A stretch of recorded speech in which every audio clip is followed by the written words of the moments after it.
आज हम बात करेंगे दरियाए रावी की, जो पाकिस्तान और भारत की तारीख, सकाफत और ज़राअत में एक अहम किरदार अदा करता है। ये दरिया हिमालय के पहाड़ों से निकलता है और लाहौर समेत पंजाब के कई शहरों से गुजरता है। वीडियो अच्छी लगे तो चैनल को सब्सक्राइब करें और वीडियो को लाइक करें।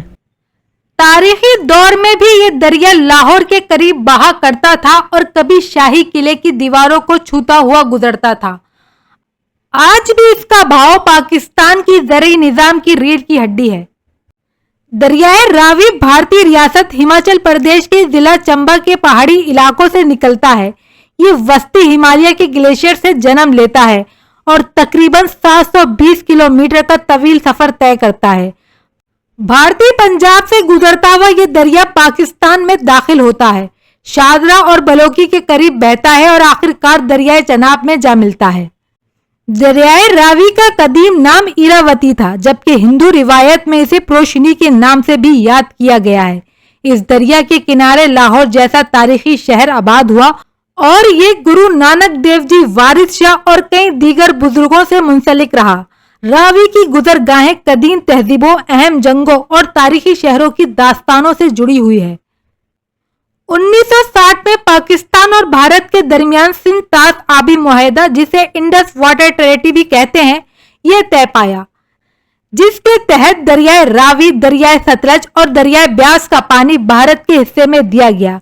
इसके बाद पाकिस्तान ने इंडस बेसिन मंसूबे के तहत मगरबी दरियाओं यानी सिंध और झेलम और चनाब से नहरें और डैम बनाकर अपने ज़राई निजाम को मजबूत किया, ताकि पानी की कमी को पूरा किया जा सके। तारीखी शवाहिद के मुताबिक दरियाए रावी कभी शालामार बाग और शाही किले लाहौर के करीब बहा करता था। शाही दौर में इसके एक कदीम बहाव को बुद्धा दरिया भी कहा जाता था। कहा जाता है कि शाही किले की शुमाली दीवार इसी सिमत पर इसलिए बनाई गई थी कि दरिया कभी इस दीवार से टकराता था, जिससे जाहिर होता है कि किला दरिया के किनारे तामीर किया गया था।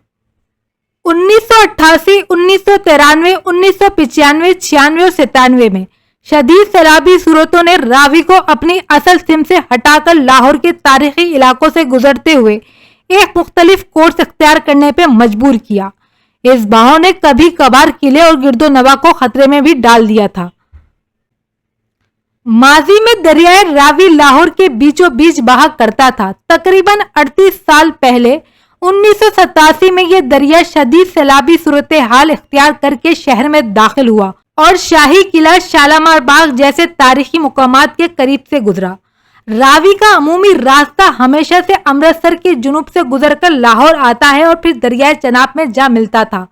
वक्त के साथ भारत की आबी बंदिशों और नहरी निजाम की वजह से इस बहाव पर काबू पा लिया गया, लेकिन हालिया सैलाब ने एक बार फिर इस निजाम को चैलेंज किया। हैरत अंगेज तौर पर आज भी शदीद बारिशों और सैलाब के दौरान दरिया कभी कभार अपना वही पुराना रास्ता अख्तियार कर लेता है, जैसा कि हालिया बरस में हुआ। दरिया की 2025 में वापसी ने हमें ये सिखाया कि कुदरती राहें कभी मुकम्मल तौर पर काबू में नहीं रहती। ये हमें याद दिलाती हैं कि दरिया अपने वजूद की वजह से कभी सो नहीं सकता, बल्कि वक्तन वक्तन अपना सोता हुआ चेहरा तब्दील कर देता है।